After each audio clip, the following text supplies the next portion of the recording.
just a piece of life, aren't you? Are you?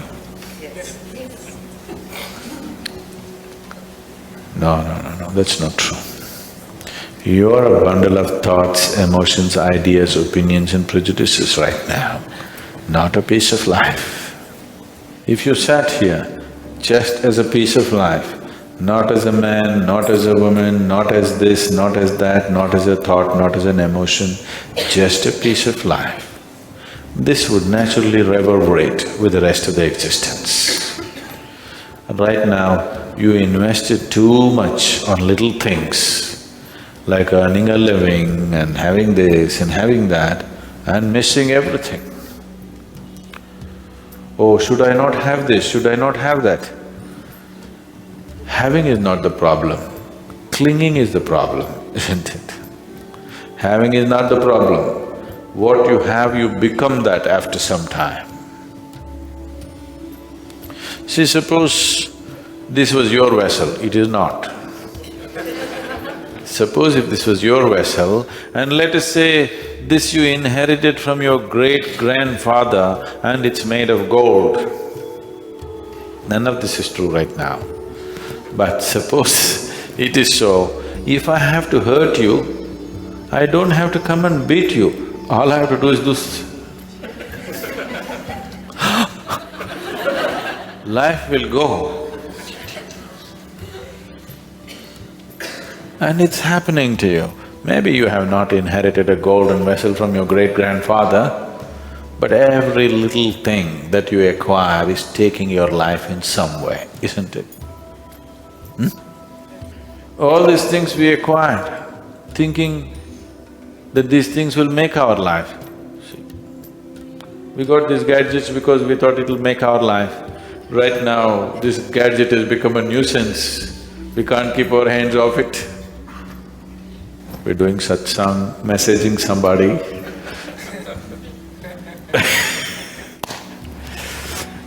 Communication, of course, but not a communion.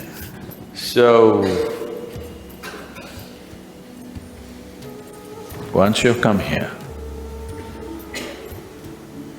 you should not leave this place without knowing the full depth and dimension of what this life is about, isn't it?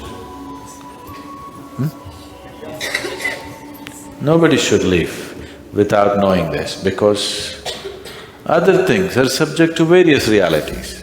We do not know whether you will get to run 100 meters in 8 seconds, what do you… you can't do that. We do not know whether you will climb Mount Everest or not. We do not know whether you will earn $1 billion or not. But this much is possible. You can explore the full depth and dimension of what this is, because you don't need anybody's permission, you don't need any kind of anything.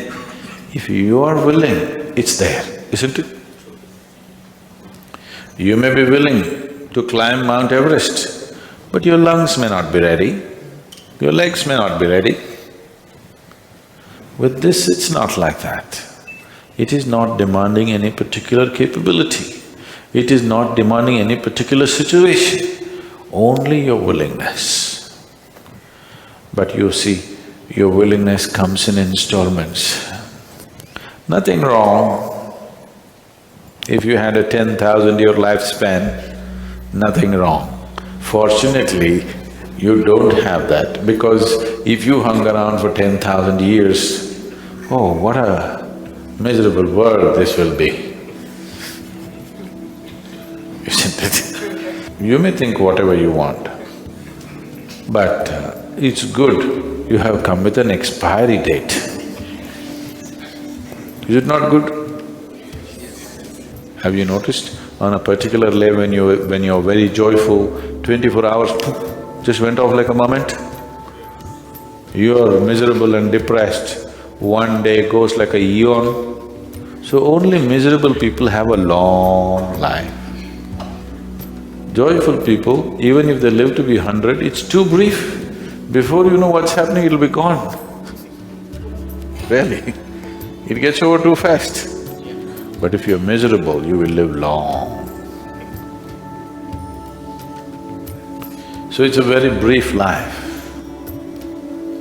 And whatever is of paramount importance to this life must happen at the earliest, not day after tomorrow, isn't it? It must be today. So, the life process doesn't wait. You need to understand, your life is just a certain combination of time and energy.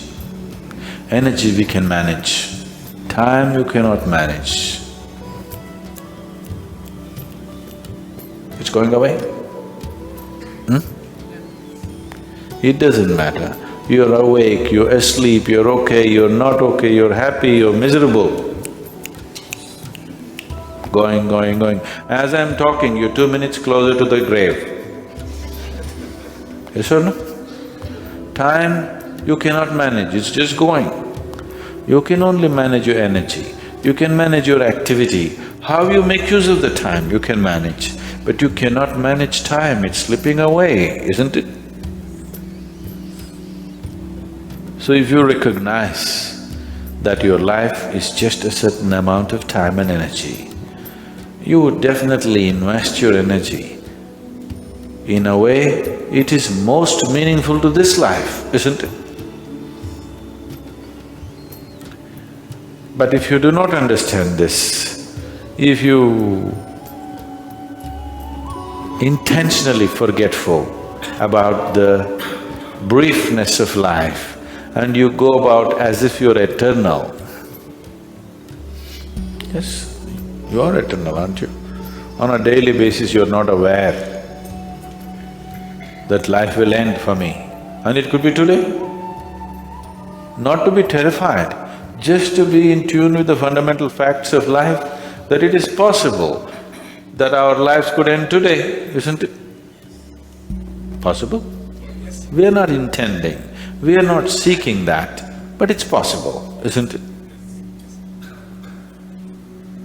If you miss this, then you'll miss your whole life. If you do not understand that you have an expiry date and it is not even fixed like a pharmaceutical product that you have another 2 years to live, it could be just about any time. If you miss this one fundamental fact, you're sure to miss your whole life, because everything that's vital will be tomorrow, and tomorrow never happens. There is a certain superstition in South India, maybe it is here also, particularly in Karnataka, where on all the village homes, in red paint, it will be written, Nale Ba. Nale Ba means come tomorrow. They write it in red paint because devils will come wanting to enter your house and they can see only red. You didn't know this? Because they're looking for your blood. They can see only red color, so it's painted in red paint, Nale Ba. Devil comes to your house and says, okay, this house is tomorrow, and goes away. But the fact is, most human beings have done this not to the devil but to the divine. Nale Ba. If you've done it to the devil, it's okay, but you've done it to the divine, isn't it? Tomorrow. We'll meditate tomorrow? Yeah? So, knowing life is not some superhuman effort. If you stop being some other rubbish and just become life, which is what you are, knowing life is not far away, it's right here.